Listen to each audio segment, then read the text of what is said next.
नमस्कार दोस्तों, मैं विजय कसाना डिजिटल फ्री शिक्षा के यूट्यूब चैनल पर आपका स्वागत करता हूं। दोस्तों, एचएसएससी सीईटी के सोशियो इकोनॉमिक क्राइटेरिया को लेकर कल सीएम साहब का बयान आया था। वो बयान भी हमने आपको सुनवाया था, लेकिन उसके बाद चर्चाओं का बाज़ार गर्म है।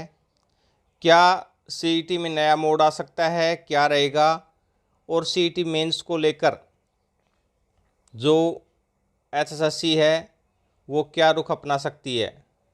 तो ये वीडियो आप अंत तक ज़रूर देखें, क्योंकि आपके लिए महत्वपूर्ण रह सकता है। और चैनल को सब्सक्राइब नहीं किया है तो चैनल को सब्सक्राइब ज़रूर कर लें। सामाजिक आर्थिक मानदंड के दावों की फिजिकल वेरिफिकेशन एचएसएससी करा सकता है। ये साथियों, इसमें कुछ टाइपिंग मिस्टेक हम मान सकते हैं।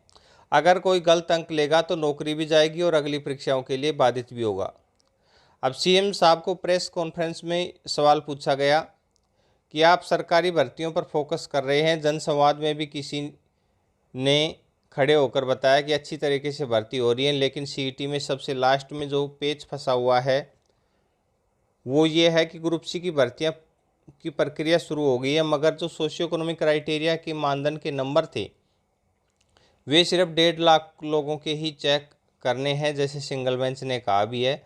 हालांकि आयोग अपील में चला गया है, तो क्या हम फिजिकल वेरिफिकेशन जैसा उसमें, यानी कि फिजिकल वेरिफिकेशन उसमें संभव हो सकती है।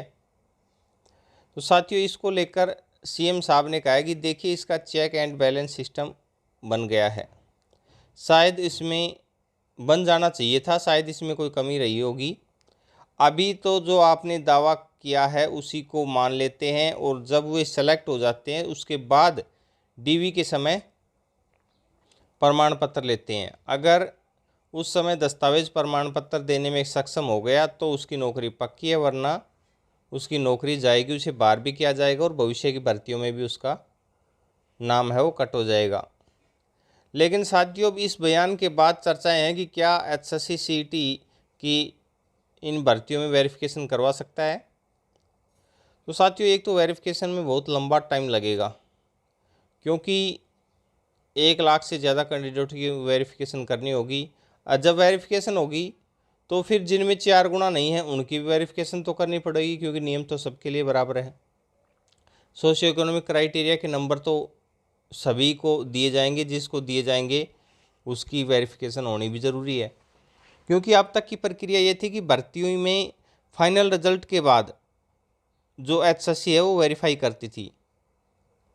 फिजिकली वेरिफिकेशन फाइनल रिजल्ट के बाद ही होता था, उससे पहले ऑनलाइन वेरिफिकेशन किया जाता था। ऑनलाइन वेरिफिकेशन इनका भी कर लिया गया है। लेकिन फिलहाल एचएसएससी की मंशा ये है कि किसी भी तरीके से भर्ती को आगे बढ़ाया जाए।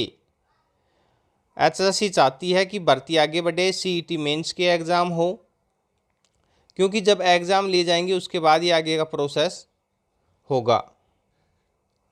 अब साथियों, कोर्ट में मामला अटका हुआ है तो कोई कुछ नहीं कह सकता।